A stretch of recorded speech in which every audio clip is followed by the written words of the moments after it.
अकोल्यात बोगस डॉक्टरवर महानगरपालिका वैद्यकीय अधिकारी व अन्न प्रशासन विभागाने कारवाई केली।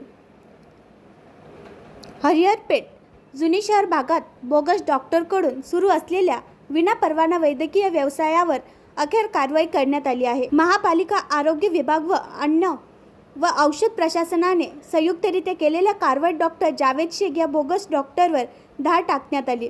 शहरातील जुने शहर पोलीस ठाणे व महानगरपालिकेच्या आरोग्य पथकाने केलेल्या तपासणीत संबंधित डॉक्टरकडे कोणतीही वैद्यकीय शैक्षणिक पात्रता नसल्याचे स्पष्ट झाले। तसेच संबंधित हॉस्पिटलमध्ये रुग्णांची नोंद न करता थेट उपचार सुरू होते हे देखील आढळून आले। महत्त्वाचे म्हणजे सदर हॉस्पिटलला मुंबई नर्सिंग होम ॲक्ट 1949 अंतर्गत कोणतीही वैद्य मान्यता नसल्याचे उघडकीस आले।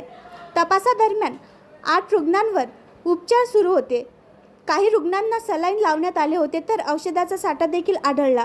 औषध निरीक्षक माणिकराव व गोतमार यांना पुढील चौकशीसाठी पाचारण करण्यात आले। प्राथमिक चौकशीनंतर बेकायदेशीर रुग्णालय चालवण्याचा ठपका ठेवत जुने शहर पोलीस ठाण्यात डॉक्टर जावेद शेख यांच्या विरुद्ध गुन्हा दाखल करण्यात आला आहे। काय आढळलं तपासणीत? डॉक्टरकडे कोणतीही वैद्यकीय पात्रता नव्हती। रुग्णांची नोंदणी न करता सुरू होते उपचार। मुंबई नर्सिंग होम ॲक्ट अंतर्गत मान्यता नव्हती। हॉस्पिटलमध्ये औषध साठा आणि रुग्णांवर उपचार सुरू। आणखी नवीन व्हिडिओ पाहण्यासाठी आमच्या देशमुख एक्सप्रेस न्यूज चॅनलला सबस्क्राईब करा, लाईक करा आणि शेअर करा।